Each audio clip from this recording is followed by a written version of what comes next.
Imagina despertar una mañana y descubrir que la tierra que tu familia ha trabajado durante 5 generaciones ya no es tuya, que un documento firmado en una oficina a 500 kilómetros de distancia ha borrado tu existencia legal, que hombres armados te dan 48 horas para abandonar el único lugar que has llamado hogar. ¿Qué harías? ¿Hasta dónde llegarías para defender lo que es tuyo por sangre, sudor y siglos de historia? En 1990, en las montañas de Chiapas, un hombre respondió esa pregunta de la manera más brutal imaginable. 11 personas murieron. Ninguna volvió a ver el amanecer. Y todo comenzó con 25 hectáreas de tierra que llevaban una maldición de 400 años. Si tienes el valor de descubrir hasta dónde puede llegar la desesperación humana cuando te arrancan tu identidad, cuando el sistema te falla completamente, cuando la única justicia que queda es la que puedes tomar con tus propias manos, entonces quédate hasta el final de esta historia. Dale like ahora mismo si estás listo para una narrativa que te hará cuestionar todo lo que crees saber sobre el bien y el mal. Suscríbete al canal porque aquí no contamos cuentos de hadas, contamos verdades incómodas que otros tienen miedo de contar. Y activa la campanita porque cada semana traemos historias reales que te mantendrán despierto por las noches preguntándote, ¿yo habría hecho lo mismo? Pero te advierto con absoluta seriedad, esta narrativa contiene violencia gráfica extrema basada en eventos reales, contiene decisiones morales imposibles, y te mostrará el lado más oscuro de lo que los seres humanos somos capaces cuando nos empujan más allá de todo límite razonable. Si eres sensible a contenido perturbador, este no es tu video. Para el resto, prepárense, porque lo que están a punto de escuchar sucedió realmente, en un lugar real, a personas reales, y las consecuencias todavía resuenan hoy. En la madrugada del 15 de octubre de 1990, 10 hombres armados abandonaron silenciosamente sus hogares en el ejido Emiliano Zapata, municipio de Las Margaritas, Chiapas, y desaparecieron en la espesura de la selva lacandona. Al amanecer del 16 de octubre, 11 personas yacían muertas distribuidas a lo largo de 8 kilómetros cuadrados de plantaciones de café y selva tropical. Todos adultos, todos eliminados con machetes, rifles calibre .22, y en 2 casos con fuego. Los perpetradores, la familia López Gómez, padre, 5 hijos y 4 yernos, operando con la coordinación silenciosa de campesinos que habían trabajado juntos toda su vida. La Policía Judicial del Estado de Chiapas lo llamaría después el evento más sistemático de violencia agraria en la historia moderna del conflicto por tierras en Chiapas. Pero la razón detrás del derramamiento de sangre no fue el narcotráfico que comenzaba a infiltrarse en la región, no fueron las guerrillas que ya se organizaban en secreto en esas montañas, ni siquiera fue una venganza familiar heredada por generaciones como era común en la zona. Fue por 25 hectáreas de tierra cafetalera valoradas en 350,000 pesos que habían sido legalmente transferidas mediante documentos que nadie de la familia López podía leer porque eran analfabetos. Y la convicción absoluta e inquebrantable de un hombre de 61 años de que cuando el sistema legal te traiciona, cuando el gobierno que supuestamente te protege es el mismo que te despoja, cuando abogados y notarios y jueces conspiran para robarte lo que tus ancestros ganaron con sangre, la única justicia que queda es la justicia que tú mismo ejecutas con tus propias manos, sin importar el costo. El ejido Emiliano Zapata se extendía a través de 430 hectáreas de algunos de los terrenos más valiosos y disputados de Chiapas en 1990.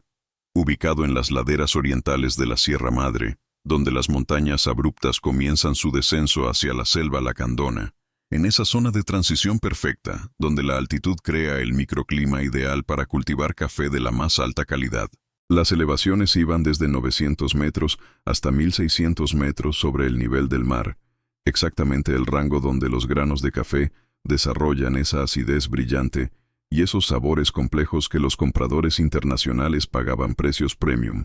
La temperatura oscilaba entre 18 y 24 grados centígrados durante todo el año, con lluvias abundantes de mayo a octubre y una estación seca de noviembre a abril que era perfecta para el secado de los granos. La población del ejido rondaba las 380 personas en 1990, organizadas en aproximadamente 60 familias, casi todas de ascendencia maya tzeltal.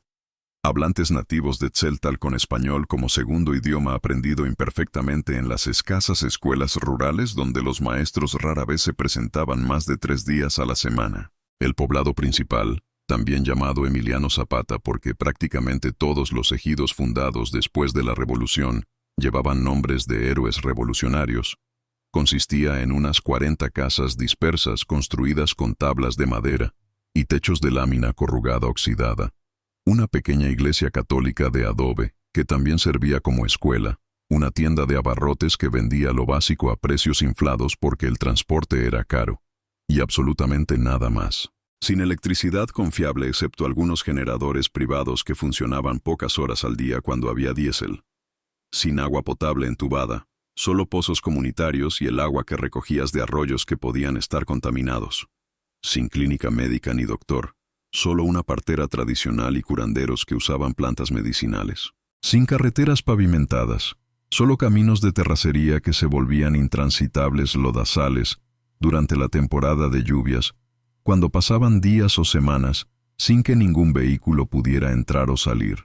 Octubre en Chiapas significaba el final de la temporada de lluvias intensas y el comienzo de la temporada de cosecha de café, el momento más importante y más ocupado del año, cuando familias enteras, incluyendo niños, trabajaban desde antes del amanecer hasta después del anochecer, recogiendo cuidadosamente solo los granos maduros que habían alcanzado ese tono rojo oscuro perfecto.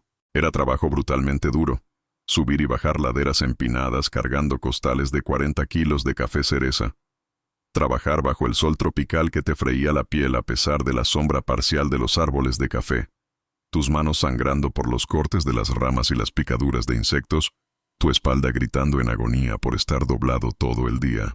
Pero era también el momento de esperanza, cuando después de un año entero de trabajo cuidando las plantas, podías finalmente cosechar y vender y tener dinero real en efectivo para comprar lo que necesitabas para el próximo año: semillas, herramientas, ropa, medicinas, la matrícula escolar de los niños si aspirabas a que tuvieran una vida mejor que la tuya.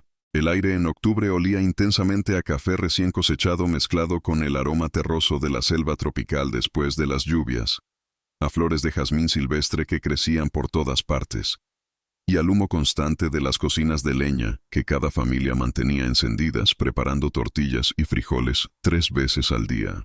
Por la noche, cuando la oscuridad caía súbitamente como sucede en los trópicos sin el largo crepúsculo de las latitudes más altas, podías escuchar la sinfonía ensordecedora de la selva.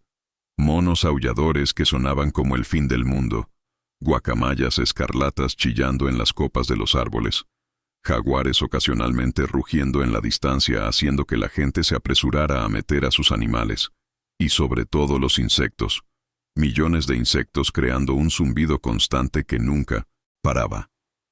El sonido viajaba de manera extraña en esa topografía accidentada de montañas y valles.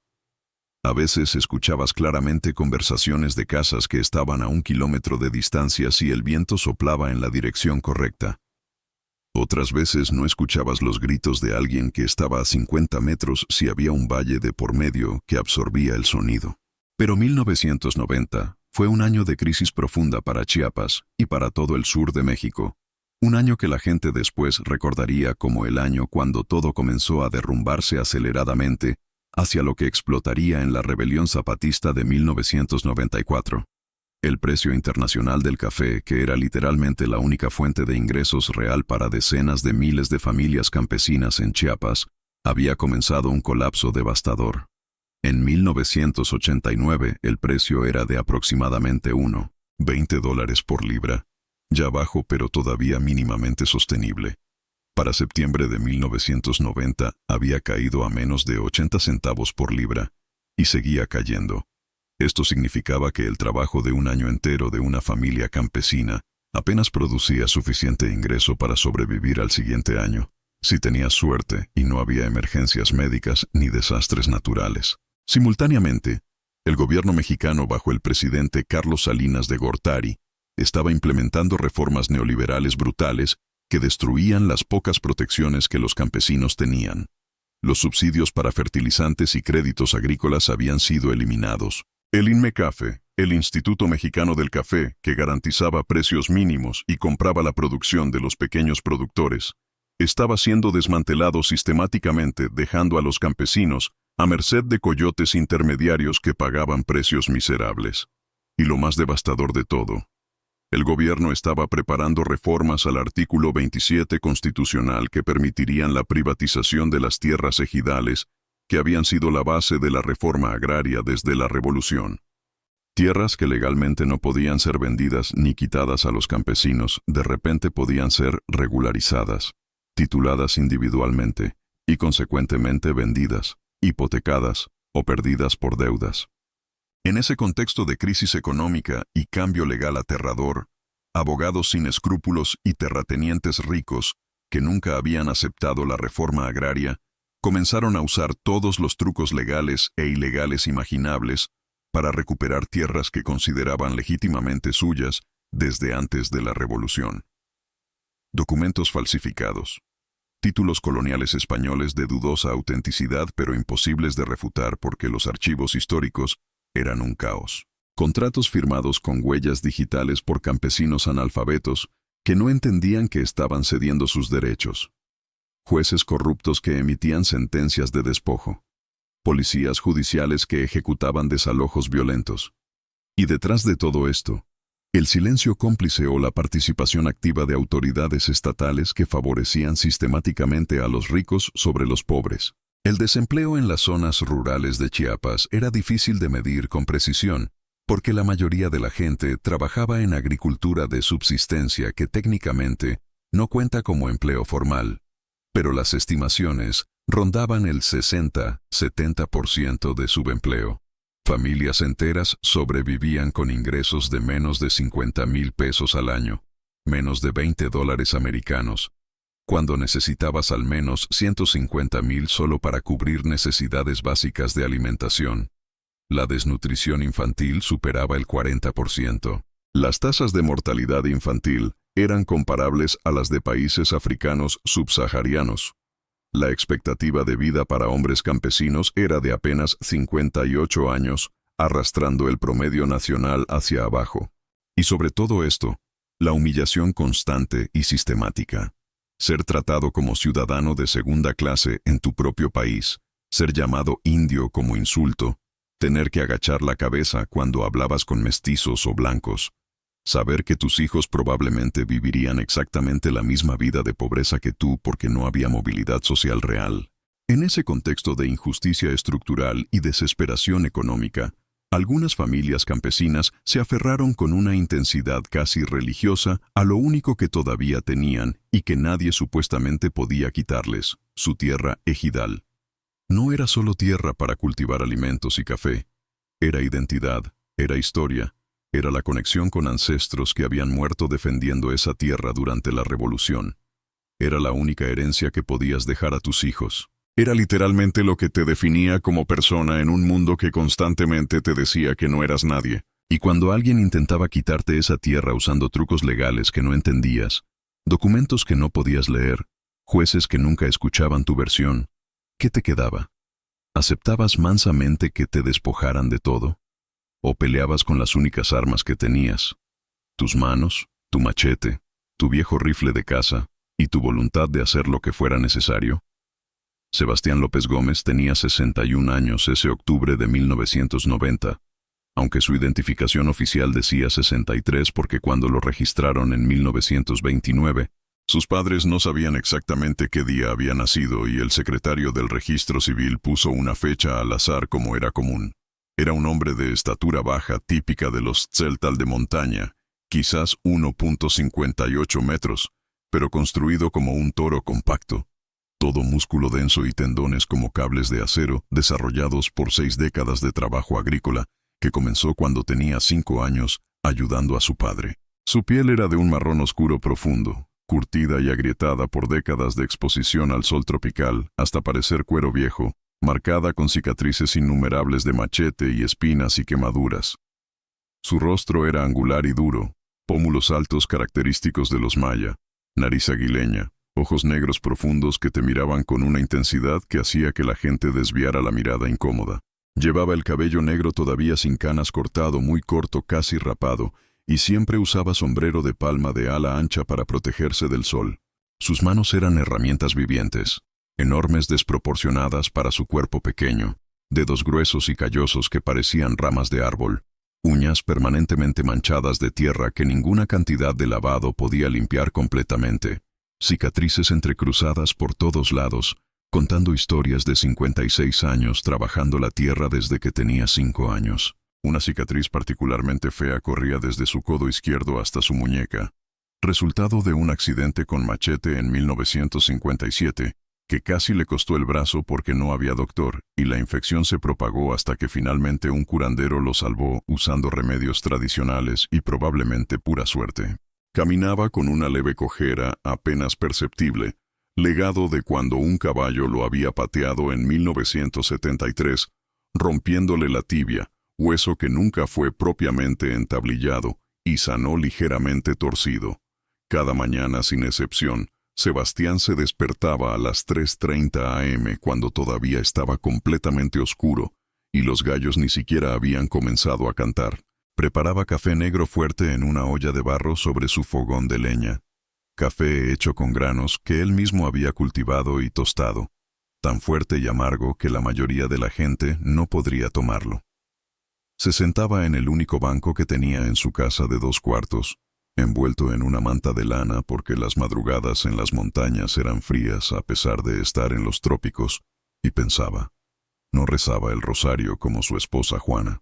Sebastián tenía una relación complicada con el Dios católico que los españoles habían traído. Respetaba a la Virgen de Guadalupe porque era claramente indígena como él, pero el Dios del cielo que permitía que los ricos oprimieran a los pobres, ese Dios no le inspiraba devoción, sino preguntas incómodas que nunca expresaba en voz alta porque en el pueblo eso se consideraba blasfemia. Tomaba su café hirviendo que le quemaba la lengua pero que necesitaba para despertar completamente. Mascaba algunas tortillas frías que habían sobrado de la cena anterior porque el desayuno real vendría después de que hubiera trabajado 3 horas en el cafetal. Luego salía a la oscuridad con su lámpara de querosén, caminaba los 400 metros de sendero empinado hasta su parcela de café, y comenzaba su jornada antes de que saliera el sol para aprovechar las horas más frescas del día, antes de que el calor se volviera opresivo. Verificar que no hubiera plagas atacando las plantas. Podar ramas que estaban creciendo en direcciones equivocadas. Recoger basura y maleza que competía con los cafetos. Revisar el sistema rudimentario de riego. Y ahora en octubre, cosechar, cosechar, cosechar incansablemente, porque los granos maduros no esperaban, y si no los recogías en el momento perfecto, perdían calidad y valor. Se había casado con Juana Pérez Méndez en 1948, el año que finalmente recibieron formalmente sus 25 hectáreas de tierra después de años de trámites burocráticos kafkianos. Habían tenido 9 hijos en total, pero solo 6 sobrevivieron más allá de los 5 años de edad. Mariano de 40 años, Pedro de 38, Juan de 35, Diego de 32, Miguel de 29, y la única mujer sobreviviente, María de 27, que había dado 4 hijas mujeres, pero ningún hijo varón, lo cual era considerado desafortunado. 3 hijos habían muerto en infancia de enfermedades que probablemente habrían sido curables con medicina moderna. Uno de diarrea severa a los 2 años en 1952, otro de neumonía a los 3 años en 1959, el tercero de una infección no diagnosticada a los 4 años en 1965. Juana tenía 59 años ahora. Una mujer pequeña que medía menos de 1,50 metros, completamente encorvada por décadas de cargar leña en la espalda y trabajar doblada en las milpas. Su rostro surcado por arrugas tan profundas que parecían talladas con cuchillo. Había enterrado a sus 3 hijos muertos con sus propias manos en el pequeño cementerio del ejido donde las cruces de madera se pudrían rápidamente en el clima húmedo y tenías que reemplazarlas cada pocos años. Había enterrado a su madre en 1968, a su padre en 1973, a 2 hermanos en accidentes diferentes relacionados con el trabajo agrícola. Ahora vivía con el miedo constante de que sus hijos e hijas sobrevivientes también murieran jóvenes como era común en familias campesinas donde la expectativa de vida era brutalmente corta. Y sobre todo, Vivía con el terror paralizante de que el gobierno o los terratenientes o alguna combinación de fuerzas que no entendía completamente les quitara la tierra que habían trabajado durante 42 años, dejándolos literalmente sin nada, condenados a convertirse en jornaleros trabajando en la tierra de otros por salarios de miseria. Lo que Sebastián valoraba por encima de absolutamente todo en su vida, más que su propia vida, que honestamente no consideraba muy valiosa después de 61 años duros, era esa parcela de 25 hectáreas en las coordenadas exactas que aparecían en su título ejidal. No eran solo 25 hectáreas de tierra para cultivar café y maíz y frijol. Eran 25 hectáreas que su padre había recibido originalmente en 1935, como parte de la reforma agraria posrevolucionaria, tierras que antes habían pertenecido a una finca enorme llamada San José, que era propiedad de una familia de terratenientes alemanes que explotaban a los indígenas como si todavía estuvieran en tiempos coloniales. Su padre había peleado en la revolución de 1910-1920, había arriesgado su vida múltiples veces, había visto morir a amigos y hermanos, todo por la promesa de que después habría tierra para los que no tenían nada. Cuando finalmente llegó el reparto agrario a Chiapas en los años 30, décadas después de que terminara la revolución en el resto del país, porque los terratenientes de Chiapas habían resistido ferozmente, su padre había recibido esas 25 hectáreas como pago de sangre por sus años de lucha revolucionaria. Sebastián había crecido en esa tierra, había aprendido a caminar en esos senderos. Había plantado su primer cafeto con sus propias manos cuando tenía 12 años, ayudando a su padre a establecer la plantación en tierra que había sido selva virgen. Cada árbol de café que ahora producía, cada metro cuadrado de esa parcela, contenía su sudor, su sangre, sus lágrimas, su vida entera condensada en tierra trabajada. Era su identidad fundamental. Era cafetalero ejidatario. Eso era lo que lo definía como persona ante el mundo y ante sí mismo. Era la conexión tangible con su padre muerto y con los ancestros anteriores que habían trabajado esta misma tierra cuando todavía era parte de la finca San José y eran tratados como esclavos. Era literalmente la única herencia de valor que tenía para dejar a sus hijos, la única cosa que podía transmitirles que haría sus vidas marginalmente mejores que la suya propia. Y cuando abogados que hablaban español imposible de entender con palabras rebuscadas que nadie usaba en conversación normal, le mostraban documentos oficiales con sellos imponentes, diciendo que esa tierra legalmente ya no era suya, que había sido adjudicada a otra persona basándose en un título de propiedad que supuestamente databa de 1876, cuando todo esto era parte de la finca San José. ¿Qué se suponía que hiciera? ¿Aceptar mansamente ser despojado de todo lo que tenía y convertirse en un indigente sin tierra? ¿Confiar en un sistema legal donde cada juez y cada abogado parecía estar comprado? ¿O pelear con todo lo que tenía sin importar las consecuencias? La familia Mendoza Hernández vivía a 6 kilómetros al sur en el pueblo de Nueva Providencia, que técnicamente era un municipio diferente, pero cuyo territorio colindaba con el ejido Emiliano Zapata. No eran campesinos indígenas tzeltales empobrecidos. Eran mestizos, lo cual en la jerarquía racial mexicana que oficialmente no existía pero que todo el mundo entendía perfectamente, los colocaba varios escalones sociales por encima de los indígenas aunque no fueran exactamente ricos. Vicente Mendoza Hernández tenía 53 años. Era dueño de una tienda de abarrotes relativamente grande para los estándares rurales. Tenía una camioneta pickup Ford 1985 que era un símbolo obvio de estatus. Y más importante, tenía conexiones con abogados en Comitán de Domínguez y San Cristóbal de las Casas. Entonces, tenía 2 hermanos. Armando, de 48 años, que administraba un beneficio de café donde compraban la producción de pequeños productores y la procesaban para venta a exportadores. Y Roberto, de 45 años, que trabajaba como contador para varias fincas grandes de café en la región. Estos no eran criminales violentos por naturaleza, no eran narcotraficantes, aunque en 1990 los cárteles mexicanos estaban comenzando a infiltrarse en Chiapas y eventualmente controlarían gran parte de la región. Eran empresarios rurales de clase media-baja, aspirando a clase media. Gente que había logrado educación básica, a diferencia de los campesinos analfabetas, que hablaba español fluido sin acento indígena, que vestía ropa comprada en tiendas de la ciudad en lugar de ropa tradicional tejida a mano, que tenía aspiraciones de progreso económico y movilidad social ascendente. La esposa de Vicente, Rosa Elena Domínguez, era maestra de primaria en Nueva Providencia, lo cual era un trabajo gubernamental estable con salario mensual predecible, pensión eventual y acceso a servicios de salud del ISSSTE. Tenían 3 hijos. Vicente Jr., de 24 años, que había estudiado contabilidad en Tuxtla Gutiérrez y trabajaba con su tío Roberto; Ana María, de 22, estudiando para maestra en la Normal Rural; y Héctor, de 19, que ayudaba en la tienda familiar mientras decidía qué hacer con su vida. Las 2 familias nunca habían sido cercanas ni amigas, pero tampoco habían tenido conflictos previos significativos. Pertenecían a mundos sociales completamente diferentes que rara vez intersectaban de manera personal. Los López compraban ocasionalmente en la tienda de los Mendoza cuando iban a Nueva Providencia. Transacciones breves y formales donde los López pagaban en efectivo y se iban sin conversación social. Sebastián López y Vicente Mendoza se habían cruzado docenas de veces en caminos o en el mercado de Comitán, intercambiando saludos corteses pero distantes sin nunca tener una conversación real. No había historia de insultos raciales explícitos, aunque obviamente existía la discriminación estructural que permeaba todo. No había disputas previas por linderos o ganado o cualquier otra cosa. No había absolutamente nada en la historia previa que sugiriera que estas 2 familias terminarían en una confrontación violenta.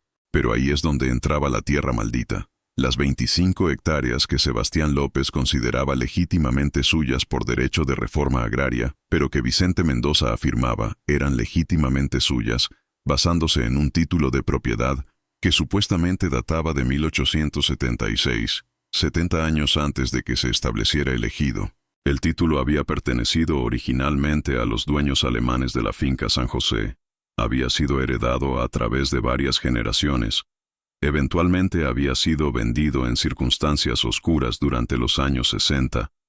Había cambiado de manos varias veces más, y finalmente Vicente Mendoza lo había comprado en 1988, por una suma que nunca reveló públicamente, pero que probablemente era mucho menos de lo que la tierra realmente valía, porque los títulos de propiedad prerrevolucionarios de dudosa validez legal se vendían con descuento significativo.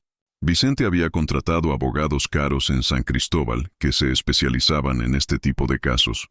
Abogados que sabían exactamente cómo navegar el sistema legal bizantino de tenencia de tierra en México, donde múltiples regímenes legales coexistían en contradicción caótica.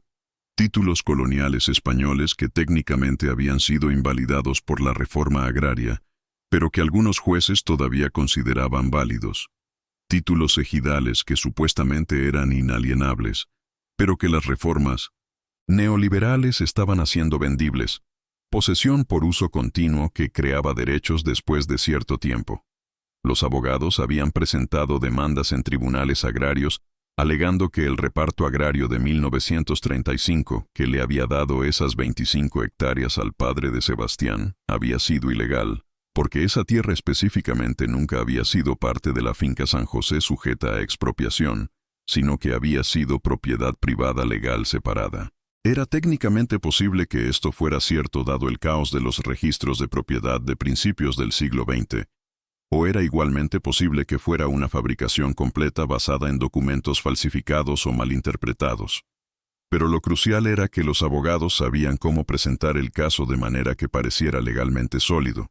Y más importante, sabían a qué jueces sobornar, qué funcionarios agrarios presionar, qué testimonios fabricar. El caso había estado moviéndose lentamente a través del sistema legal durante 2 años, con Sebastián sin poder permitirse abogados competentes para defenderse, representándose a sí mismo torpemente con ayuda ocasional de abogados de organizaciones campesinas sobrecargadas que manejaban cientos de casos similares simultáneamente. Y entonces, en agosto de 1990, un juez agrario en Tuxtla Gutiérrez, que probablemente había recibido sobornos significativos o que genuinamente creía en la validez legal del título colonial, había emitido una sentencia favorable a Vicente Mendoza, declarando que las 25 hectáreas legalmente le pertenecían basándose en el título de 1876 que tomaba precedencia sobre el título ejidal de 1935. La sentencia ordenaba a Sebastián López y familia desalojar la tierra dentro de 60 días y entregar posesión a los Mendoza. Cuando los 60 días expiraron en octubre sin que los López se movieran porque literalmente no tenían a dónde ir, y la tierra era su única fuente de sustento, Vicente Mendoza había obtenido una orden de desalojo judicial a ser ejecutada por la Policía Judicial del Estado. El 10 de octubre de 1990, 5 agentes de la Policía Judicial llegaron al ejido Emiliano Zapata en 2 patrullas, acompañados por Vicente Mendoza y un notario público para documentar oficialmente el desalojo. Encontraron a Sebastián López trabajando en su cafetal cosechando los últimos granos maduros de la temporada, trabajo en el cual había invertido un año entero de esfuerzo. Los policías, que probablemente también habían sido sobornados o que simplemente estaban siguiendo órdenes de superiores corruptos sin cuestionar, le leyeron formalmente la orden judicial que Sebastián no podía leer porque era analfabeto. Le dijeron que tenía 48 horas para abandonar permanentemente la propiedad, llevándose todas sus pertenencias y su familia, y que si no cumplía voluntariamente regresarían con más policías y lo sacarían por la fuerza, probablemente arrestándolo por desacato y resistencia a autoridad. Sebastián había permanecido en silencio durante toda la lectura de la orden, de pie en medio de sus cafetos que él había plantado con sus propias manos décadas atrás, mirando a estos mestizos que le hablaban en español oficial, lleno de términos legales incomprensibles, diciéndole que todo por lo que había trabajado toda su vida ya no era suyo porque un papel con sellos oficiales así lo decía. No había gritado ni protestado. No había suplicado ni rogado. Solo había dicho en su español limitado con acento celtal fuerte: esta tierra es mía. Mi padre peleó en la revolución por esta tierra. Yo nací en esta tierra. Yo voy a morir en esta tierra. Nadie me va a sacar. Los policías habían sonreído condescendientemente de la manera que los mestizos sonríen a los indígenas cuando dicen cosas que consideran ilusas. Le habían advertido que si resistía usarían fuerza y alguien saldría lastimado, y se habían ido prometiendo regresar en 48 horas con refuerzos si era necesario. Esa confrontación había ocurrido en la mañana del 10 de octubre.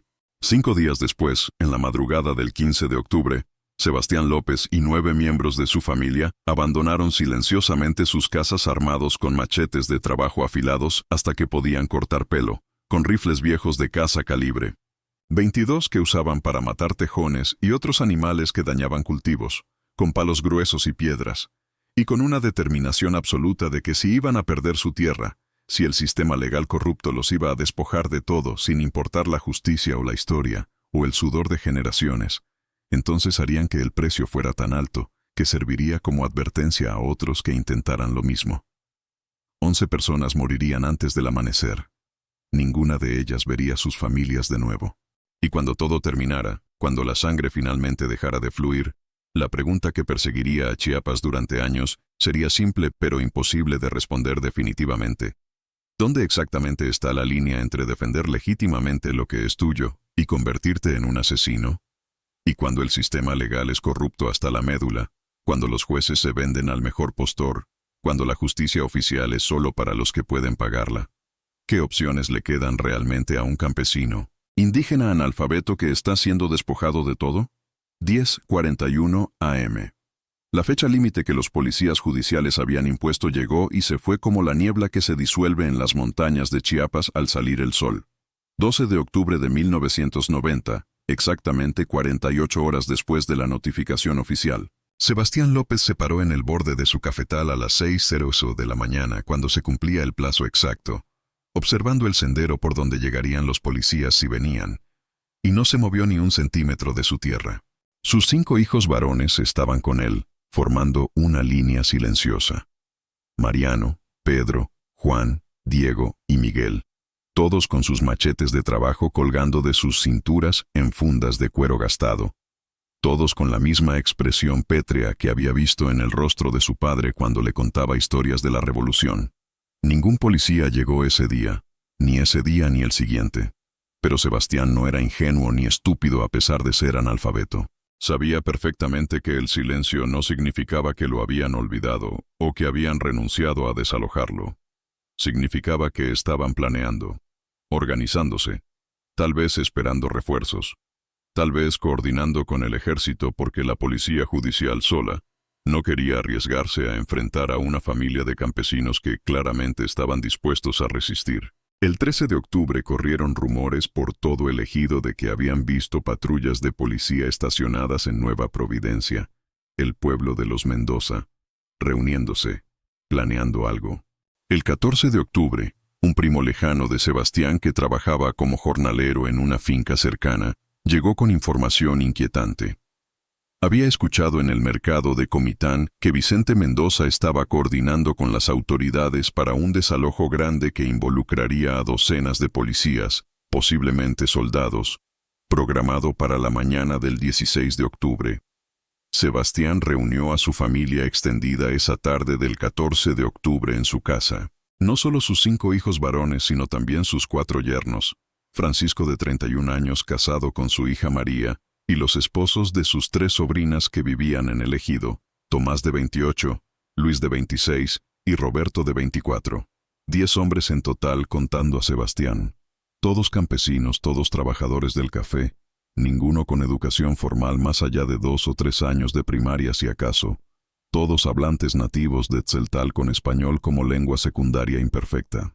Se sentaron en círculo en el pequeño cuarto principal de la casa de Sebastián, iluminado solo por 2 lámparas de querosene que humeaban y parpadeaban, proyectando sombras danzantes en las paredes de madera.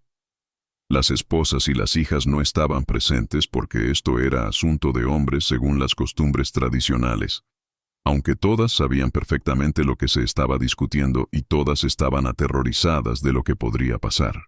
Sebastián habló en tzeltal, el idioma de las conversaciones realmente importantes, el idioma de los ancestros, el idioma en el que se decían las verdades que no podían ser dichas en español. Hermanos, hijos, familia, ustedes saben lo que está pasando. El gobierno que supuestamente nos protege ahora trabaja para los ricos que nos quieren quitar todo. Los mestizos que tienen dinero para pagar abogados y sobornar jueces, ahora pueden robar legalmente lo que nuestros padres ganaron con sangre en la revolución. Vicente Mendoza y su familia tienen un papel que dice que mi tierra es suya. Un papel de hace más de 100 años cuando los alemanes esclavizaban a nuestros abuelos. Ese papel para ellos vale más que 55 años de mi vida trabajando esta tierra. Más que la sangre de mi padre que peleó en la revolución. Más que el sudor de mis hijos. Hizo una pausa larga, dejando que sus palabras penetraran. El silencio era absoluto, excepto por el canto de los grillos afuera y el susurro del viento en los cafetos. Mañana van a venir a sacarnos. Van a venir con muchos policías, tal vez con soldados. Van a venir con armas y órdenes oficiales con sellos del gobierno. Y si nos resistimos pacíficamente, nos van a golpear como han golpeado a otras familias en otros ejidos. Nos van a arrestar. Van a destruir nuestras casas. Van a tomar nuestra tierra de todas formas y no vamos a poder hacer nada. Esa es la realidad si jugamos según sus reglas. Mariano, su hijo mayor de 40 años, intervino con voz temblorosa pero decidida. Entonces, ¿qué propones, padre? Que simplemente nos vayamos. Que abandonemos todo y nos convirtamos en peones trabajando en la tierra de otros por salarios de miseria. Había rabia en su voz. Rabia acumulada durante toda una vida de humillaciones pequeñas y grandes, de ser tratado como ciudadano inferior en su propio país. No, dijo Sebastián con una calma que era más aterradora que cualquier grito. Propongo que si van a quitarnos todos y van a destruir nuestras vidas de todas formas, entonces hagamos que el precio sea tan alto que otros lo piensen 2 veces antes de intentar lo mismo con otras familias. Propongo que vayamos esta noche a Nueva Providencia. Que encontremos a Vicente Mendoza y a sus hermanos y a todos los que están involucrados en este robo legal. Y que les enseñemos que no puedes simplemente comprar un papel y destruir la vida de una familia sin consecuencias. El silencio que siguió era tan denso que se podía cortar. Todos entendían perfectamente, sin necesidad de elaboración, exactamente lo que Sebastián estaba proponiendo. No estaba hablando de ir a negociar. No estaba hablando de ir a suplicar o amenazar verbalmente. Estaba hablando de violencia letal, de asesinato premeditado, de tomar la justicia en sus propias manos de la manera más definitiva posible. Pedro, de 38 años, fue el primero en hablar después del silencio largo. Padre, si hacemos eso, nunca vamos a salir de la cárcel. Van a matarnos o vamos a pudrirnos en prisión por el resto de nuestras vidas. Nuestras esposas quedarán viudas, nuestros hijos quedarán huérfanos. Su voz temblaba, pero había una resignación en ella, como si ya supiera cuál sería la decisión final, y solo estaba cumpliendo con el formalismo de expresar la objeción obvia. Ya estamos muertos, respondió Sebastián con una simplicidad devastadora. Si nos sacan de esta tierra, ¿qué somos? ¿Qué vida vamos a tener? Trabajar como jornaleros ganando 15 pesos al día si tenemos suerte, ver a nuestros hijos pasar hambre, vivir como perros sin tierra, sin dignidad, sin nada. Eso no es vida, es muerte lenta. Prefiero morir rápido o ir a la cárcel sabiendo que al menos peleamos, que al menos no nos dejamos pisotear como gusanos. Juan, de 35 años, tradicionalmente el más tranquilo y reflexivo de los hermanos, habló lentamente.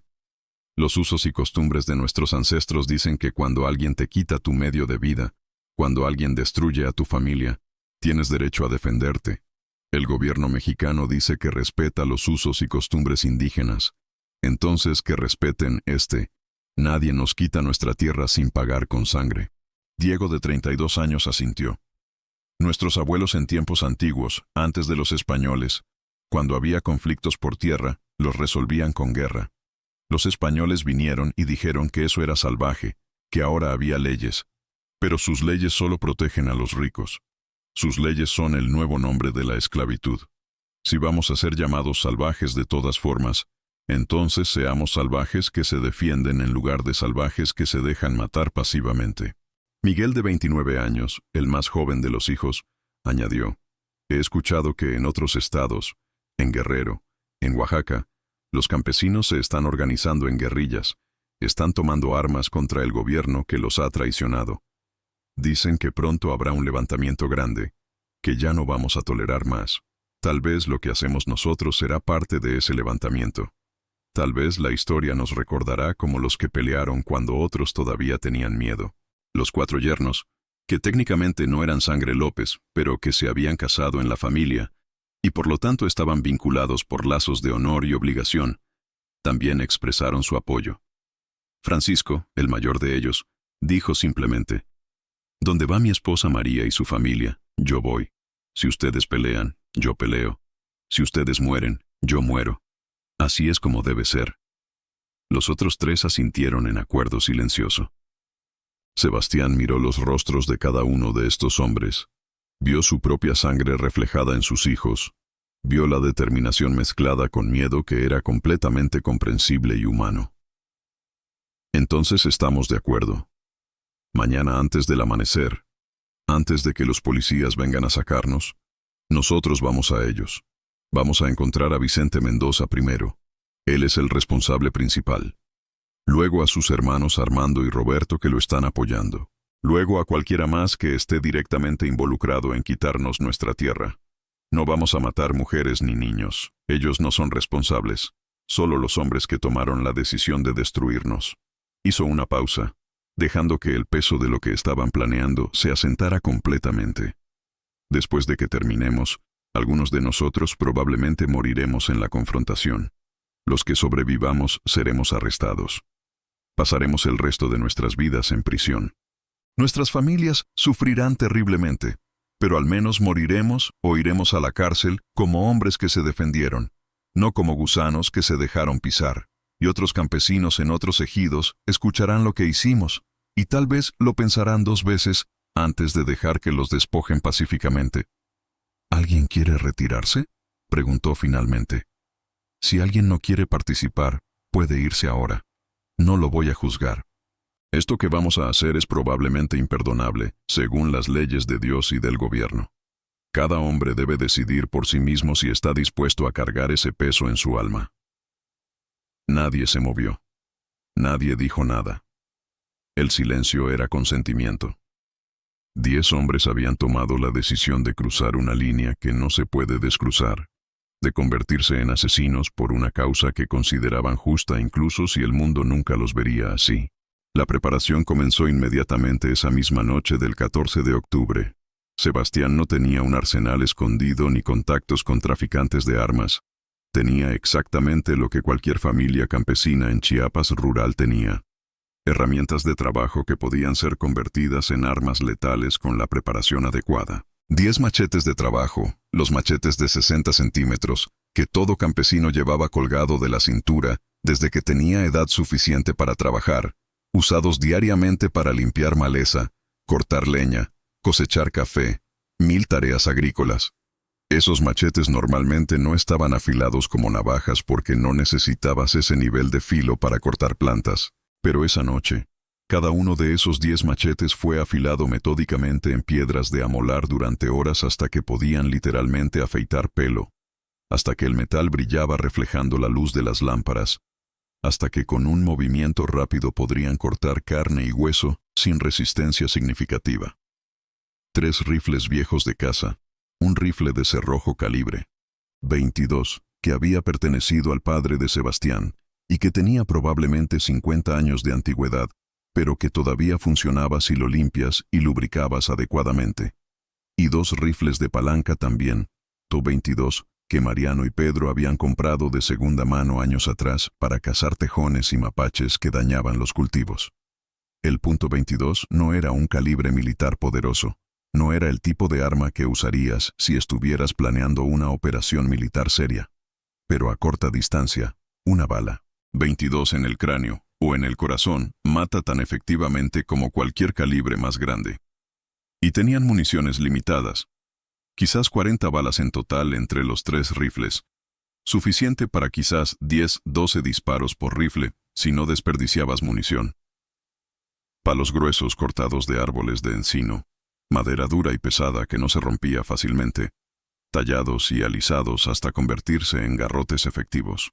Piedras del tamaño de puños recogidas del arroyo, lisas por el agua, pero lo suficientemente pesadas como para fracturar cráneos si las lanzabas con fuerza o las usabas como armas de mano. Soga de cabuya, el tipo que usaban para amarrar cargas en mulas. Lámparas de querosén, porque la operación sería nocturna y necesitarían luz. Botellas de vidrio llenas de querosén con trapos empapados en los cuellos. Bombas incendiarias improvisadas del tipo más simple pero efectivo. No había nada sofisticado en este arsenal. No había armas automáticas, ni explosivos militares, ni equipamiento táctico. Era simplemente lo que 10 campesinos podían reunir con lo que tenían a mano, convertido en instrumentos de muerte a través de preparación cuidadosa y determinación absoluta. Sebastián distribuyó las armas estratégicamente según las capacidades de cada hombre. Los 3 rifles fueron para Mariano, Pedro y Juan, que eran los mejores tiradores porque habían cazado más frecuentemente. Los machetes para todos sin excepción porque eran la herramienta fundamental de trabajo que todo campesino sabía usar instintivamente. Los garrotes y piedras como armas de respaldo. Pero más importante que las armas físicas era el plan. Sebastián había vivido en esta región toda su vida de 61 años. Conocía cada sendero, cada camino, cada atajo a través de la selva entre el ejido Emiliano Zapata y Nueva Providencia, donde vivían los Mendoza. Sabía exactamente dónde estaban sus casas porque había estado en Nueva Providencia docenas de veces comprando provisiones. Sabía que Vicente Mendoza vivía en una casa relativamente grande de concreto pintada de azul en la calle principal del pueblo. Sabía que su hermano Armando vivía a 3 casas de distancia. Sabía que Roberto vivía en las afueras del pueblo cerca del beneficio de café que administraba. Extendió un mapa dibujado a mano en su mesa, un mapa que él mismo había dibujado esa tarde usando carbón sobre un pedazo grande de papel que había conseguido en la tienda, mostrando los senderos desde el ejido hasta Nueva Providencia y las ubicaciones de las casas de los Mendoza.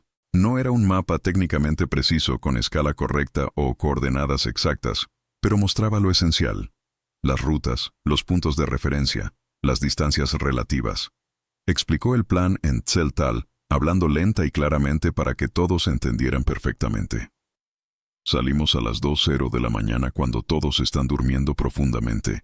Caminamos por el sendero de la montaña, no por el camino principal donde podríamos encontrar a alguien o ser vistos. Son aproximadamente 2 horas de caminata rápida. Llegamos a Nueva Providencia alrededor de las 4:00 am, cuando todavía está completamente oscuro. Nos dividimos en 3 grupos. Grupo 1, Mariano, Pedro y Francisco, van a la casa de Vicente Mendoza. Grupo 2. Juan, Diego y Tomás van a la casa de Armando. Grupo 3. Miguel, Luis, Roberto y yo vamos a la casa de Roberto Mendoza en las afueras. Cada grupo entra simultáneamente a las 4:30 am exactamente. Miró los rostros de sus hijos y yernos en la luz parpadeante de las lámparas.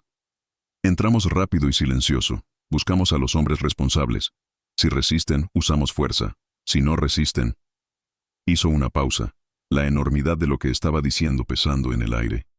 Los ejecutamos de todas formas porque vinimos a enviar un mensaje, no a negociar. Las mujeres y los niños no se tocan, no importa qué pase. Ellos no son responsables de las decisiones de los hombres. Después de terminar, nos reagrupamos en el arroyo al norte del pueblo.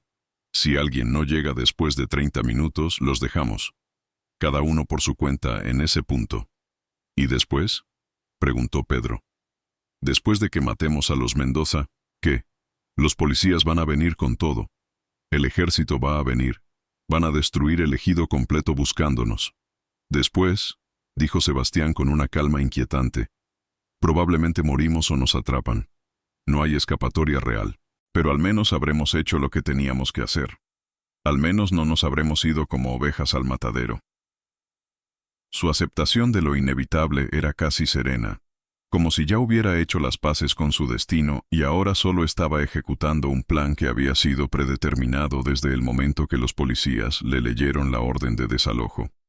El resto de esa noche del 14 de octubre fue dedicado a preparaciones finales, afilando machetes hasta que brillaban como espejos en la luz de las lámparas, limpiando y lubricando los rifles viejos, cargándolos y descargándolos repetidamente para verificar que los mecanismos funcionaban sin problemas, preparando las bombas incendiarias improvisadas, asegurándose de que los trapos estuvieran bien empapados de querosene, probando las lámparas para confirmar que tenían suficiente querosene para durar toda la operación, y sobre todo, preparándose mentalmente para convertirse en asesinos, para cruzar esa línea moral fundamental que la civilización dice que nunca debes cruzar, justificándolo en sus mentes con el argumento de que cuando te despojan de todo, usando leyes injustas, cuando el sistema está tan corrupto que la justicia legal es imposible, entonces la única justicia que queda es la que tomas con tus propias manos. Las esposas sabían perfectamente lo que estaba siendo planeado, aunque los detalles específicos no les fueron compartidos, porque según las costumbres tradicionales, esto era asunto de hombres que las mujeres no debían conocer completamente. Juana, la esposa de Sebastián, preparó lo que sabía que probablemente sería la última cena que compartirían como familia completa. Tortillas hechas a mano con el maíz que habían cultivado, frijoles negros hervidos con un poco de manteca, café fuerte y amargo. Comieron en silencio casi completo, el peso de lo que vendría colgando sobre la mesa como una presencia física. Los niños pequeños, los nietos de Sebastián, sentían la tensión sin entenderla completamente, comiendo nerviosamente y mirando los rostros sombríos de sus padres y abuelo. Después de la cena, Sebastián se sentó solo en el patio de su casa, mirando hacia sus cafetales que se extendían en la ladera de la montaña, apenas visibles en la oscuridad, pero que conocía tan íntimamente que podía visualizar cada árbol individual. Pensó en su padre, muerto hacía 17 años, y en lo que pensaría de lo que su hijo estaba a punto de hacer. Su padre había peleado en la Revolución por tierra y libertad, había matado soldados federales y terratenientes, había arriesgado su vida por la promesa de que habría justicia para los campesinos. ¿Aprobaría esto? ¿O diría que había otras formas? Que la violencia solo genera más violencia, que se estaban convirtiendo en lo mismo que habían combatido. Sebastián no tenía respuestas definitivas, pero sentía en su interior que su padre entendería, que reconocería que a veces un hombre no tiene más opciones reales. Pensó en la cárcel, visualizándola con tanto detalle como podía imaginar basándose en historias que había escuchado de otros que habían estado presos. Una celda pequeña de concreto, probablemente compartida con docenas de otros prisioneros, durmiendo en el suelo, comiendo comida horrible 1 o 2 veces al día, sin nunca ver el sol directamente, envejeciendo rápidamente en esas condiciones hasta morir eventualmente de alguna enfermedad o simplemente de vejez miserable. 61 años de vida trabajando esta tierra, y terminaría sus días encerrado en una caja de concreto a cientos de kilómetros de las montañas que amaba. Era un destino casi peor que la muerte, pero al menos sería un destino que eligió conscientemente, en lugar de uno que le fue impuesto por otros. Pensó en sus hijos y nietos, en cómo serían marcados por esto. Los hijos del asesino, los llamarían en los pueblos. La familia de los que mataron a los Mendoza. Cargarían ese estigma por generaciones probablemente. Sus nietos crecerían escuchando la historia, tal vez con vergüenza, tal vez con un orgullo secreto e inexpresable, de que sus ancestros al menos pelearon cuando otros se dejaron pisotear. La historia los juzgaría, pero Sebastián había dejado de preocuparse por el juicio de la historia. La historia estaba escrita por los victoriosos, por los educados, por los que tenían acceso a periódicos y libros. Los campesinos indígenas analfabetos rara vez aparecían en esa historia, excepto como víctimas pasivas o como salvajes violentos. Así sería esta vez también. Pero a pesar de todas estas consideraciones oscuras, Sebastián sentía una claridad y una calma que no había sentido en meses. La decisión había sido tomada. El curso estaba fijado. Ya no había ambigüedad ni dudas que lo carcomieran internamente. Había una pureza casi zen en la determinación absoluta, en saber exactamente lo que vas a hacer sin importar las consecuencias, en soltar completamente cualquier esperanza de un futuro diferente, y simplemente aceptar lo inevitable. Esto era, reflexionó, probablemente cómo se habían sentido sus ancestros mayas antes de ir a la guerra contra pueblos enemigos en tiempos precolombinos. Una aceptación serena de que la violencia a veces era necesaria, de que la muerte era parte natural de la vida, de que el honor y la dignidad importaban más que la supervivencia individual. Juana salió de la casa y se sentó junto a él en silencio. No dijo nada por largo tiempo, solo estuvo presente, compartiendo el espacio. Finalmente habló en voz muy baja. Sé lo que van a hacer mañana. No voy a intentar detenerte porque sé que ya tomaste la decisión. Solo quiero que sepas que cualquiera que pase, te seguiré amando. Esperaré por ti sin importar cuántos años. Y cuidaré de nuestros nietos, y les contaré que su abuelo era un hombre que defendió su honor cuando el mundo le dio la espalda. Sebastián tomó la mano áspera y callosa de su esposa, manos que habían trabajado tanto como las suyas propias durante 42 años de matrimonio. Perdóname, dijo simplemente. Perdóname por lo que voy a hacer, por el dolor que va a traer a esta familia, por destruir la vida que construimos juntos. Pero no puedo dejar que nos quiten todo sin pelear. No puedo. No tienes que pedir perdón, respondió Juana. En tu lugar, yo haría lo mismo si fuera hombre. Los Mendoza eligieron esto cuando decidieron quitarnos nuestra tierra. Ellos empezaron esta guerra. Tú solo la estás terminando. Había acero en su voz, la fuerza de una mujer que había sobrevivido 6 décadas de pobreza y pérdida, y que ya no le temía a nada porque ya había visto todo lo peor que la vida podía ofrecer.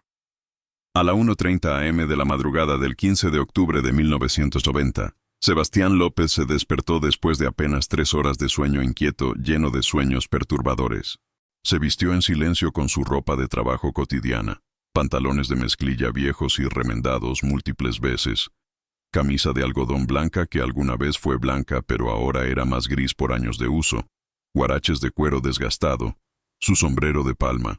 Nada especial, nada diferente de lo que usaba cualquier día normal para ir a trabajar en los cafetales. No había uniformes especiales ni vestimenta ceremonial para lo que iban a hacer. Solo campesinos en ropa de trabajo yendo a cometer asesinato múltiple, premeditado. Bebió un poco de café frío que había sobrado de la noche anterior, no por hambre sino solo para tener algo en el estómago. Verificó su machete, confirmando que el filo era perfecto, colgándolo en su funda de cuero en su cintura donde siempre lo llevaba. Tomó su lámpara de querosén, asegurándose de que el tanque estuviera lleno. Tomó uno de los garrotes de madera de encino, pesándolo en su mano, sintiendo su solidez reconfortante. No tomó ninguno de los rifles, porque había decidido que los rifles eran para sus hijos más jóvenes que tenían mejor vista y manos más firmes. Él tenía 61 años. Su vista ya no era perfecta, sus manos temblaban ligeramente por décadas de trabajo duro. Pero con un machete a corta distancia, la edad no importaba tanto. Solo necesitabas fuerza y determinación, ambas de las cuales todavía tenía en abundancia. Sus 5 hijos y 4 yernos se reunieron afuera de su casa a las 2:00 am exactamente. Todos vestidos similarmente en ropa de trabajo, todos armados con machetes, los 3 que llevarían rifles cargándolos cuidadosamente. Nadie habló excepto lo absolutamente necesario. Sebastián revisó que cada hombre tuviera todo lo que necesitaba: arma principal, arma de respaldo, lámpara, cerillas para encender las bombas incendiarias si las necesitaban. Verificó que todos entendían el plan, las rutas, los objetivos, los puntos de reagrupamiento. Todo había sido repasado múltiples veces la noche anterior, pero lo repasó una vez más, porque cuando planeas cometer asesinatos múltiples, los detalles importan enormemente. A las 2:10 am comenzaron a caminar.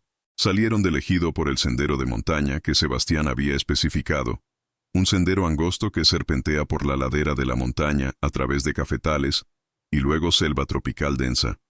Un sendero que probablemente solo conocían los campesinos locales y que definitivamente nadie estaría vigilando a las 2 de la mañana. La noche estaba completamente oscura, luna nueva sin iluminación natural, solo sus lámparas de querosene proporcionando círculos pequeños de luz amarillenta que bailaban con cada paso. La selva de noche es un lugar de sonidos, insectos cantando sin cesar, ranas croando cerca de arroyos, ocasionalmente el grito espeluznante de algún animal nocturno que no podías identificar. Caminaban en fila india, Sebastián adelante porque conocía el camino mejor, los otros siguiéndolo en silencio. La caminata tomó exactamente 2 horas y 15 minutos a paso constante y rápido, llegando a las afueras de Nueva Providencia a las 4:25 am. El pueblo estaba completamente dormido, completamente oscuro excepto por 1 o 2 luces de algunas casas donde tal vez alguien estaba despierto temprano o había dejado una luz encendida. No había perros ladrando en ese momento, la mayoría de los perros del pueblo estaban dormidos también. No había nadie en las calles, nadie que pudiera verlos, ningún testigo de lo que estaba por suceder. Se reagruparon detrás de una pequeña capilla en las afueras del pueblo, verificando que todos estuvieran presentes y listos. Sebastián repasó el plan una última vez en susurros. Grupo 1 a la Casa Azul de Vicente Mendoza en la calle principal. Grupo 2 a la casa de Armando, 3 casas más adelante. Grupo 3 conmigo a la casa de Roberto en las afueras. Entramos a las 4:30 exactamente. Rápido, silencioso hasta que estemos adentro. Entonces no importa el ruido. Hacemos lo que venimos a hacer. Nos reagrupamos en el arroyo al norte a las 5:15. ¿Todos entendieron? Todos asintieron en silencio. Ya no había más palabras necesarias. Se separaron en sus 3 grupos designados, desapareciendo en diferentes direcciones en la oscuridad. Sebastián lideró a Miguel, Luis y Roberto hacia la casa de Roberto Mendoza, ubicada cerca del Beneficio de Café en las afueras orientales del pueblo. Era una casa mediana de construcción relativamente reciente, paredes de adobe pintadas de amarillo, techo de lámina, rodeada por un pequeño jardín con algunas plantas ornamentales. Había una cerca baja de alambre que no representaba ningún obstáculo real. Una sola ventana mostraba luz tenue, probablemente una vela o lámpara dejada encendida toda la noche como hacía mucha gente por seguridad psicológica. A las 4:30 am exactamente, Sebastián cortó el alambre de la cerca con su machete, haciendo apenas un sonido metálico suave. Cruzaron el jardín en segundos. La puerta principal de madera estaba cerrada pero no con llave, solo con un pestillo simple del tipo que podías abrir desde afuera si sabías cómo. Miguel lo abrió con cuidado. La puerta crujió ligeramente al abrirse pero no lo suficiente como para despertar a nadie. Entraron a la casa, 4 sombras moviéndose rápidamente por el corredor oscuro. El interior estaba dispuesto típicamente. Sala principal que también servía como comedor, cocina pequeña a un lado, 2 o 3 dormitorios al fondo. Caminaron silenciosamente hacia los dormitorios. El piso de concreto frío bajo sus guaraches no hacía ruido.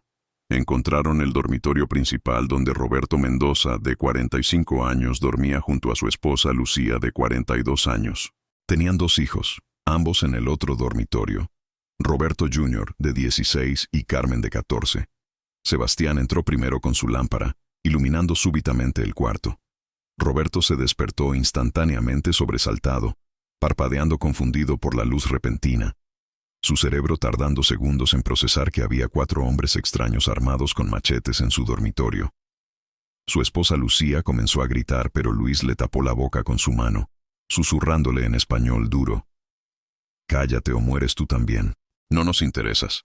Quieta, y vives».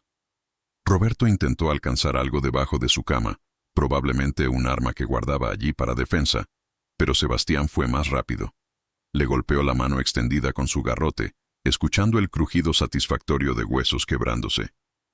Roberto gritó de dolor. «¡Roberto Mendoza!», dijo Sebastián en su español con fuerte acento tzeltal. «Tú y tus hermanos están robando mi tierra con papeles falsos. Están usando leyes corruptas para destruir a mi familia. Vinimos a enseñarte que eso tiene consecuencias. Sebastián, por favor». Roberto logró decir entre jadeos de dolor, sosteniendo su mano quebrada.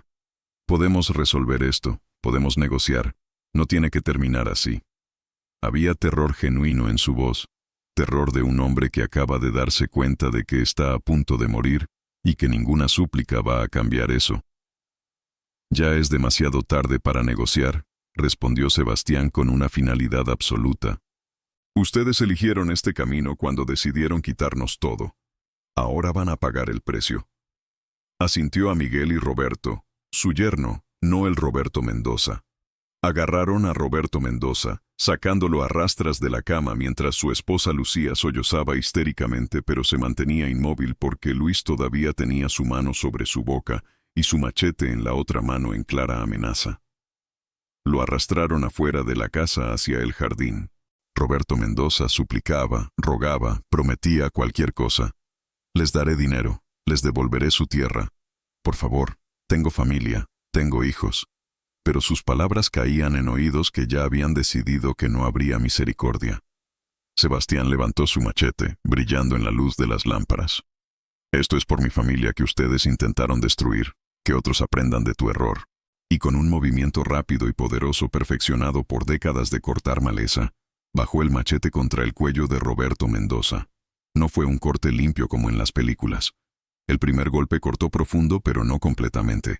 Roberto cayó gritando horriblemente, sangre brotando de la herida masiva. Sebastián tuvo que golpear 2 veces más antes de que los gritos se detuvieran. Antes de que Roberto Mendoza dejara de moverse y quedara silencioso en un charco de sangre que se expandía rápidamente en la tierra del jardín. Sangre negra como petróleo en la oscuridad apenas iluminada por las lámparas de querosén. Sebastián se paró sobre el cuerpo, respirando pesadamente, sus manos y brazos completamente cubiertos de sangre caliente que goteaba de su machete. Había cruzado la línea, ya no había vuelta atrás. Era oficialmente un asesino. Adentro de la casa, Lucía Mendoza lloraba incontrolablemente pero silenciosamente, porque Luis todavía amenazaba con matarla si hacía ruido excesivo. Los 2 hijos en el otro dormitorio habían sido despertados por los gritos de su padre. Roberto Jr. intentó salir para ver qué pasaba, pero Miguel lo interceptó en el corredor, empujándolo de vuelta al cuarto y cerrando la puerta. «Quédate aquí. No salgas. Si sales, mueres. Tu padre ya está muerto. Si no quieres morir tú también, quédate quieto hasta que nos vayamos».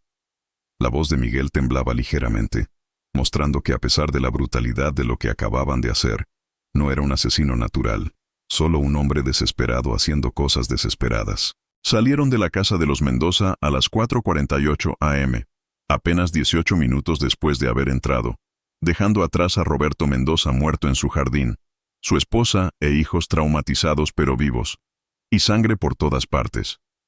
Se movieron rápidamente hacia el punto de reagrupamiento, sabiendo que los gritos probablemente habían alertado a vecinos, que alguien pronto investigaría, que tenían tiempo limitado antes de que comenzara la respuesta. Mientras tanto, aproximadamente al mismo tiempo, los otros 2 grupos estaban ejecutando sus partes del plan, con variaciones similares de brutalidad. En la casa azul de Vicente Mendoza en la calle principal, Mariano, Pedro y Francisco habían entrado por una ventana trasera que forzaron con una palanca. Encontraron a Vicente Mendoza de 53 años, durmiendo en su dormitorio con su esposa Rosa Elena.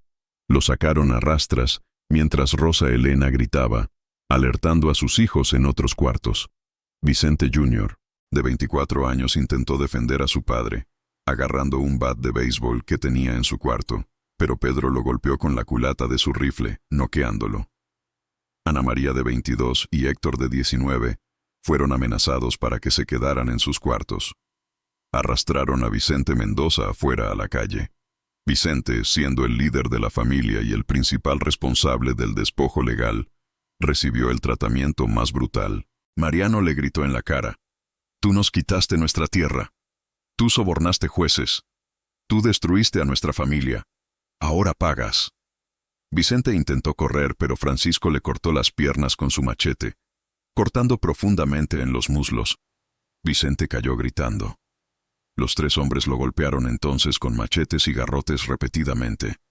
Un frenzy de violencia acumulada de generaciones de humillación y pobreza, hasta que Vicente Mendoza quedó irreconocible, prácticamente destrozado. Pero en su furia, habían hecho demasiado ruido. Las luces se encendieron en casas vecinas. Gente salía a sus puertas para ver qué pasaba. Alguien gritó: «¡Están matando a Vicente! ¡Llamen a la policía!». Mariano se dio cuenta de que habían perdido el elemento sorpresa, que la situación estaba escalando peligrosamente. «¡Vámonos!», gritó a Pedro y Francisco.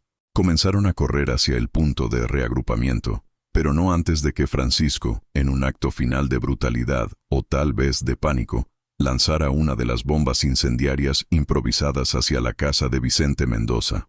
La botella de querosén se rompió contra la pared de madera. El trapo encendido prendió el combustible. Las llamas se propagaron rápidamente. La casa comenzó a arder mientras ellos corrían en la oscuridad. El tercer grupo en la casa de Armando Mendoza tuvo una experiencia diferente. Juan, Diego y Tomás entraron para encontrar que Armando, de 48 años, no estaba durmiendo. Tenía insomnio esa noche y estaba sentado en su sala leyendo a la luz de una lámpara. Los vio entrar inmediatamente, gritó, intentó correr hacia su dormitorio donde presumiblemente tenía un arma, pero Diego fue más rápido. Lo alcanzó en el corredor, lo tumbó al suelo. Armando luchó violentamente tratando de defenderse. La confrontación se convirtió en una pelea caótica en el corredor estrecho. La esposa de Armando, Patricia, de 45 años, salió gritando de su dormitorio. Juan la empujó de vuelta, cerró la puerta, pero en la confusión Armando logró agarrar el machete de Diego, cortándole severamente el brazo. Diego gritó de dolor. Perdió su agarre. Armando intentó usar el machete robado para defenderse, pero era contador, no campesino. No tenía experiencia real usando machetes como arma. Juan y Tomás lo desarmaron rápidamente. Lo golpearon brutalmente, y finalmente Tomás le cortó la garganta con su propio machete, matándolo en el corredor de su casa mientras su sangre empapaba el piso de madera. Pero la herida de Diego era seria.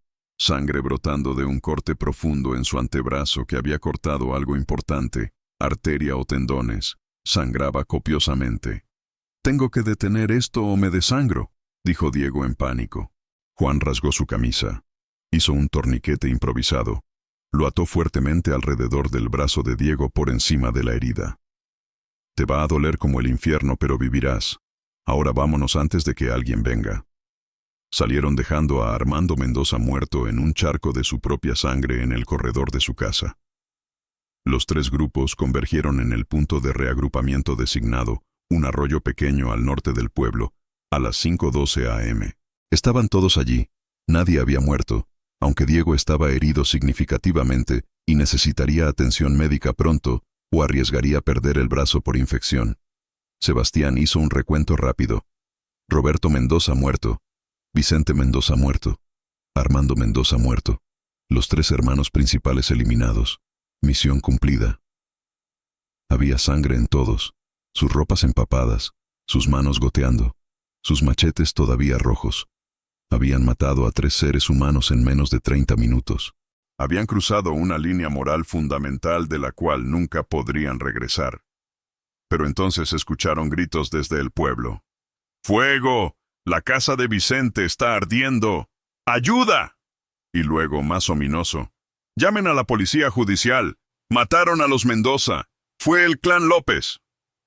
Alguien los había reconocido a pesar de la oscuridad, o alguien había deducido lógicamente quiénes serían los únicos con motivo para hacer esto. Su anonimato, si alguna vez habían esperado tenerlo, Estaba destruido. Tenemos que irnos ahora, dijo Pedro. La policía va a venir con todo. Probablemente el ejército también. No podemos volver al ejido, van a ir directo allí. ¿Entonces qué hacemos?, preguntó Mariano. ¿Nos escondemos en la selva? ¿Nos convertimos en fugitivos? Había pánico comenzando a infiltrarse en su voz, la realidad de lo que habían hecho y sus consecuencias inevitables comenzando a penetrar la adrenalina de la acción. Sebastián pensó por un momento, sopesando opciones limitadas. Nos dividimos. Grupos pequeños son más difíciles de rastrear que un grupo grande. Mariano, Pedro y Juan vayan hacia el norte, hacia la montaña. Escondan en las cuevas que conocemos. Diego, Miguel y los yernos vayan hacia el este, hacia el territorio ejidal de Santa Rita, donde tenemos primos que tal vez nos escondan. Yo regreso al ejido a ver mi familia una última vez antes de que me arresten. Padre, eso es suicidio, protestó Mariano. Si vuelves al ejido, te van a agarrar inmediatamente. Tienes que esconderte con nosotros.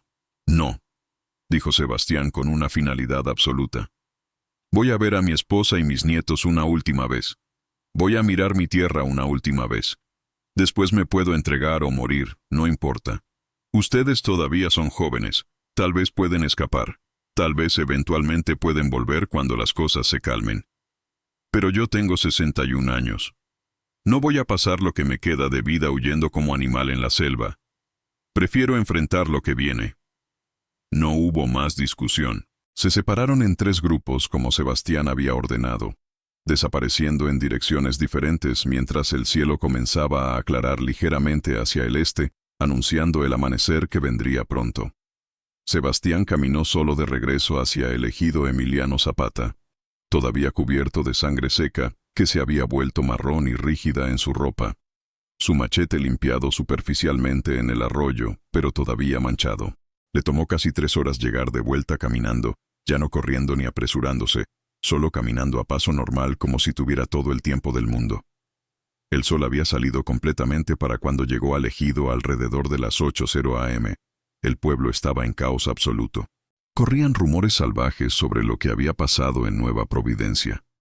Que los López habían matado a toda la familia Mendoza, incluyendo mujeres y niños, que habían quemado el pueblo entero, que estaban armados con ametralladoras. Ninguno de estos rumores era verdadero, pero, en el pánico inicial, la verdad y la ficción se mezclaban inextricablemente. Sebastián fue directo a su casa donde Juana lo esperaba sentada en el mismo banco donde se habían sentado la noche anterior. Ella lo vio llegar cubierto de sangre. Vio la expresión en su rostro, y entendió inmediatamente que lo habían hecho, que habían matado a los Mendoza, que ya no había vuelta atrás. No gritó ni lloró, solo lo abrazó fuertemente sin importar la sangre, sosteniendo a su esposo de 42 años, sabiendo que probablemente sería la última vez que podrían estar juntos así. ¿Lo hiciste?, preguntó ella, aunque ya sabía la respuesta. Lo hice, respondió Sebastián. Maté a Roberto Mendoza con mis propias manos. Mis hijos mataron a Vicente y Armando. Los 3 hermanos principales están muertos. Ya no pueden quitarnos nuestra tierra. ¿Valió la pena?, preguntó Juana, una pregunta imposible de responder definitivamente. Sebastián pensó por un momento largo antes de responder. No lo sé todavía. Pregúntame en 10 años cuando esté en prisión si todavía pienso que valió la pena. Pero en este momento, siento que al menos hice algo en lugar de solo dejarme destruir pasivamente. Eso tiene que contar para algo. Se sentaron juntos en silencio por quizás 20 minutos, simplemente estando presentes, compartiendo estos últimos momentos de libertad. Entonces escucharon el sonido inconfundible de múltiples vehículos acercándose rápidamente por el camino de tierra principal que conducía al ejido. Camionetas de la policía judicial, probablemente. Tal vez vehículos militares. Venían con todo como Pedro había predicho. «Es hora», dijo Sebastián, poniéndose de pie. «Cuida de nuestros nietos. Diles que su abuelo los amaba. Diles que lo que hice, lo hice para defender nuestra dignidad cuando nadie más lo haría». Juana asintió, lágrimas corriendo silenciosamente por sus mejillas arrugadas pero sin sollozar, manteniendo su compostura con la fuerza de una mujer que había sobrevivido 6 décadas de adversidad. y que sobreviviría a esto también de alguna manera. Sebastián caminó hacia el centro del ejido donde se estaba reuniendo una multitud de comuneros asustados, todos viendo los vehículos policiales acercándose en una nube de polvo. Cuando las camionetas se detuvieron y saltaron agentes judiciales fuertemente armados con rifles de asalto y chalecos antibalas, Sebastián estaba parado en medio de la plaza con sus manos vacías a la vista, cubierto de sangre seca, esperándolos. El comandante de la policía, un hombre mestizo de unos 40 años con bigote grueso y lentes oscuros, salió de la camioneta líder con su arma desenfundada. «Sebastián López Gómez», gritó, «estás arrestado por el asesinato de Vicente, Armando y Roberto Mendoza. Al suelo ahora, manos detrás de la cabeza». Sebastián se arrodilló lentamente, puso sus manos detrás de su cabeza. Los policías lo rodearon con armas apuntándole, claramente esperando resistencia violenta basándose en lo que había hecho esa mañana. Pero Sebastián no resistió en absoluto. Los dejó esposarlo, los dejó empujarlo brutalmente hacia una de las camionetas. Antes de que lo metieran, se volvió hacia la multitud de comuneros que observaban en silencio y gritó en tzeltal: «Defendí mi tierra, defendí mi honor, que otros hagan lo mismo cuando vengan a robarles, no se dejen pisotear sin pelear». Algunos de los comuneros aplaudieron discretamente, otros lloraban, otros simplemente miraban con expresiones imposibles de interpretar. Entonces metieron a Sebastián en la camioneta y se lo llevaron, desapareciendo en una nube de polvo por el mismo camino por donde habían llegado. Nunca volvería a ver su tierra ni su familia en libertad. Durante los siguientes días, la Policía Judicial y el Ejército Mexicano montaron una operación masiva para capturar al resto del clan López. Encontraron a Mariano, Pedro y Juan, escondidos en cuevas en las montañas 3 días después, arrestándolos sin disparos porque se rindieron pacíficamente cuando se vieron rodeados por docenas de soldados.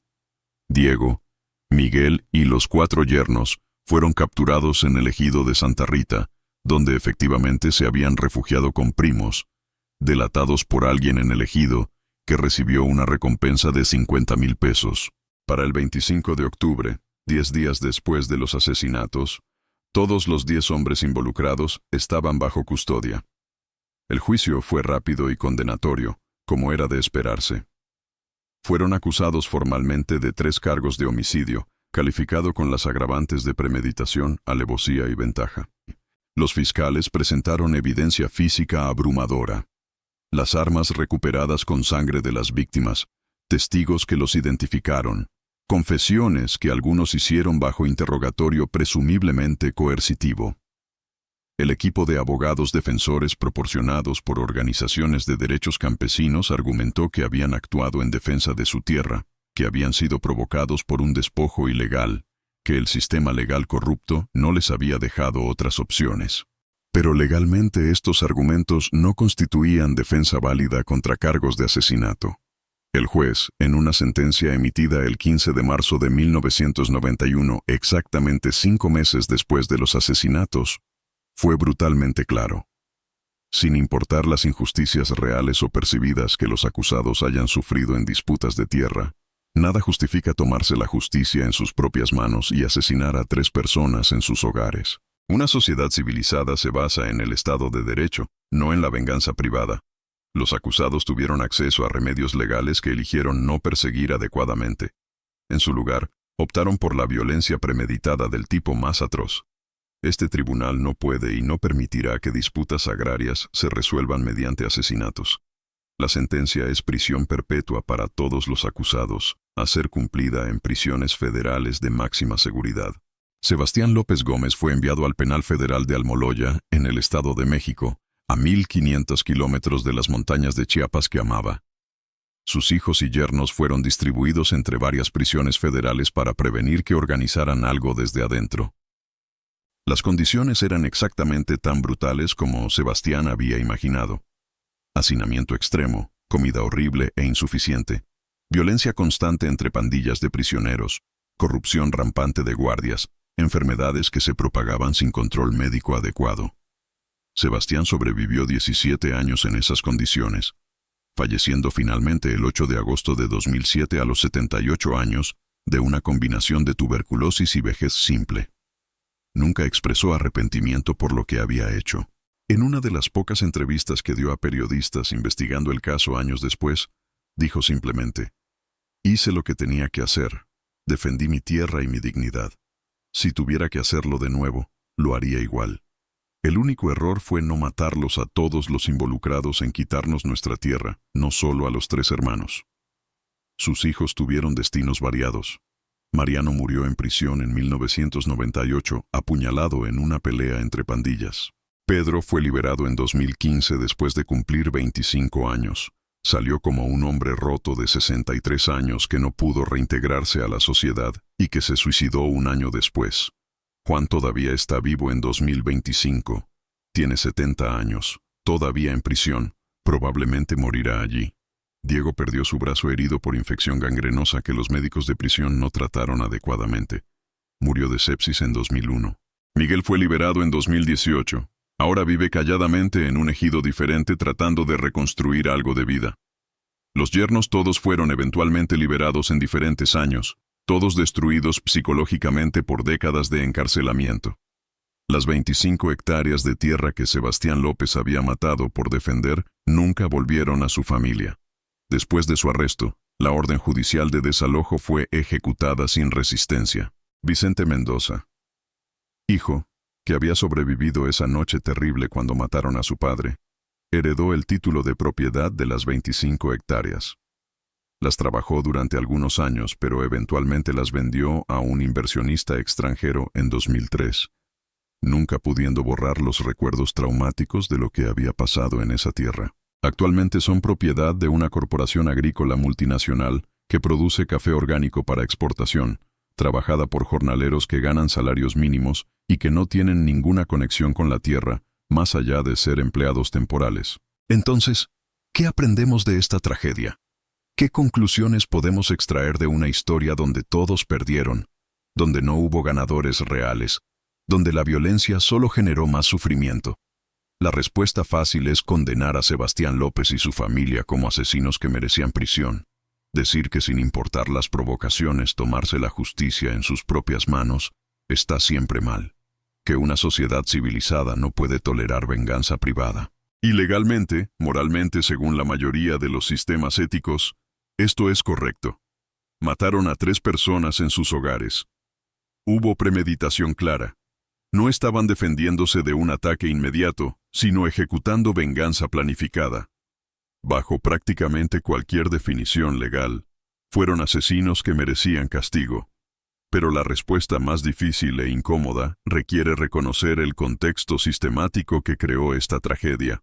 Sebastián López no era un criminal violento por naturaleza. Era un campesino que trabajó honestamente toda su vida.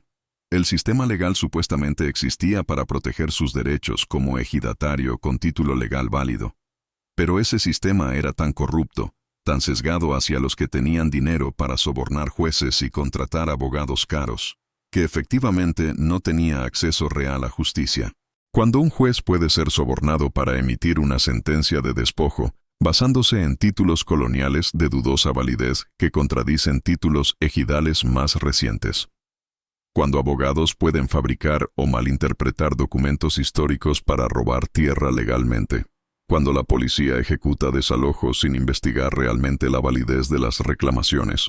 Cuando todo el sistema desde arriba hacia abajo está diseñado para favorecer a los ricos sobre los pobres, a los mestizos sobre los indígenas, a los educados sobre los analfabetos. ¿Qué opciones reales le quedan a un campesino analfabeto que está siendo despojado? La respuesta que la sociedad quiere que des es: confía en el sistema, sigue peleando legalmente, apela, busca organizaciones de derechos humanos, protesta pacíficamente. Y estas son respuestas válidas en teoría. Pero en práctica, para alguien como Sebastián López en Chiapas en 1990, estas opciones eran mayormente ilusiones. Las apelaciones cuestan dinero que no tenía. Las organizaciones de derechos humanos estaban sobrecargadas manejando miles de casos similares. Las protestas pacíficas eran ignoradas o reprimidas violentamente. No estoy justificando lo que hizo. Matar a 3 personas es imperdonable sin importar el contexto. Pero estoy diciendo que necesitamos entender que esta tragedia no ocurrió en un vacío. Ocurrió en un contexto de injusticia estructural tan profunda, de corrupción tan sistémica, de discriminación tan normalizada, que empujó a un hombre desesperado a hacer algo desesperado. Y hasta que no arreglemos esos sistemas fundamentales de injusticia, hasta que no creemos sistemas legales que realmente protejan a todos los ciudadanos independientemente de su riqueza, o etnia, o educación, seguiremos viendo tragedias como esta repetirse una y otra vez. 4 años después de estos asesinatos, en enero de 1994, el Ejército Zapatista de Liberación Nacional se levantó en armas en Chiapas, con miles de campesinos indígenas que ya no estaban dispuestos a tolerar pasivamente el despojo sistemático. No es coincidencia. La historia de Sebastián López era una de miles de historias similares de familias campesinas siendo despojadas legalmente de sus tierras, mientras el sistema legal hacía la vista gorda. Eventualmente, la presión explota.